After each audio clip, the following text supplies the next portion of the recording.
Hello, and welcome to Trucking Answers. It's a Sunday Rant. Hey, have you heard about the H-1B visa program? Well, the government, in its infinite wisdom, is going to nearly double the amount of drivers. Now it will be well over 100,000 drivers that they will give H-1B visas to. What is an H-1B visa, Mark? An H-1B visa is for people to come over to this country and work legally to help alleviate a problem in an industry. It's also for some other non-agricultural stuff like that. Trucking is one of the industries that gets to use H-1B visa drivers, because probably the ATA, although I don't know this, the industry itself has convinced the government that they can't get drivers. They go, we just can't get drivers. Do you mind if we hire a bunch of foreign drivers to come here?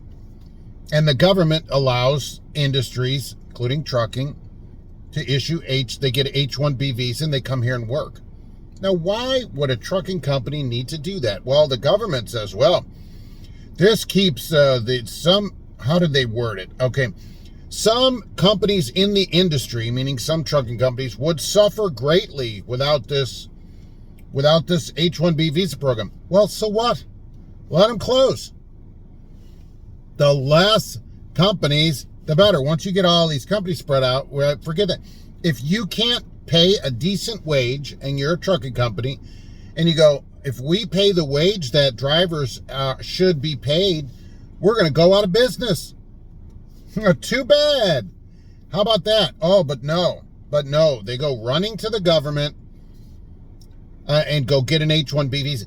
The thing is, right, people, they hate the government. Oh, too much regulation. Government needs to stay out of our life. Wait a minute.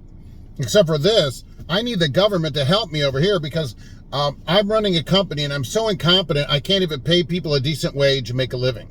No, the reason that there's so many lower wages, the pay is spread out because everybody's got to compete. You want companies to go away that would raise the rate and would ultimately raise your pay. When you have to compete as a driver against someone from another country, and we all know many people will bunk up together. Some companies, who shall remain nameless here that I know of, buy or rent, I don't know if they buy or rent these houses, they buy or rent houses in areas of high migrant populations, and they'll put people in there and make them drivers. They'll have 10 people living in one house, and I know of this. Okay, that is true.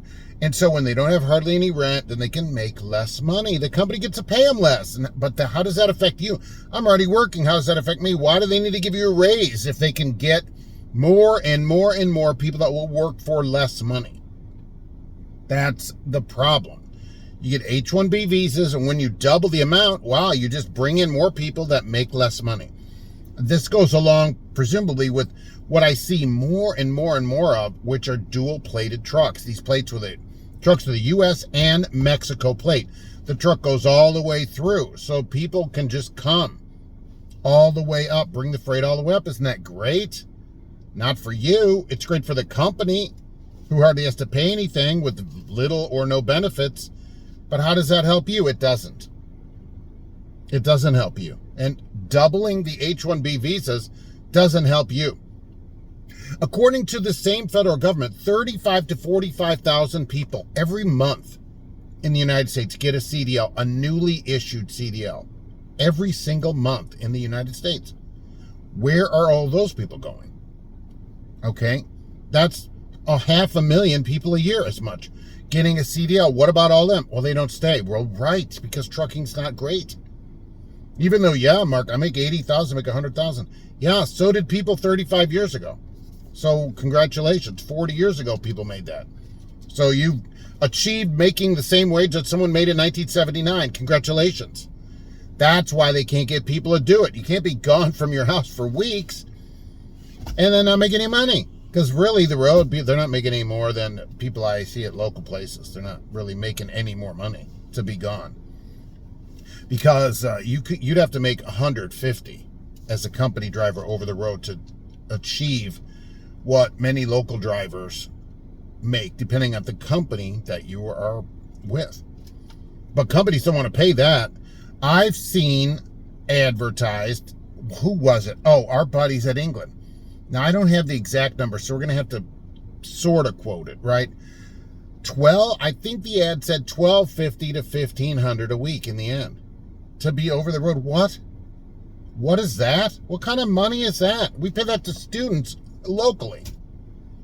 So that is people with no experience are getting that, right off the bat. That is no money. And I don't know if England's in the H-1B visa program here or not. I don't know. But if they're not, they're probably going to be. Because they can't get people. Yeah, duh. It's not great. You're not making any money. You're gone. Come on. You should start at 2,000. That's my opinion. Over the road for somebody being gone should start at 2,000, and it should go up from there to be gone over the road. That it's worth at least that. But people will accept $1,250 or less, $850, $900, and H-1B. I don't know what they pay them. Less. It's going to be less. Okay, they would just pay you. Right? If they would pay more, they would get people. So I'm, of course, not a fan. The government should not intervene. Companies that can't make it, close. Period. If you can't make it by paying a decent wage, you just close. And then another company picks that freight up from you. And then the pressure on the market increases the rates. Simple as that. Don't get the government involved. Stop going crying that the government is a problem and then go crying that you want them to help you. One or the other. But for this, let's Nancy Reagan this. Did anybody get that? Probably not. I'm probably the only one that remembers that. Just say no. Okay? Thanks for watching, and we'll be back soon with another Trucking Answers.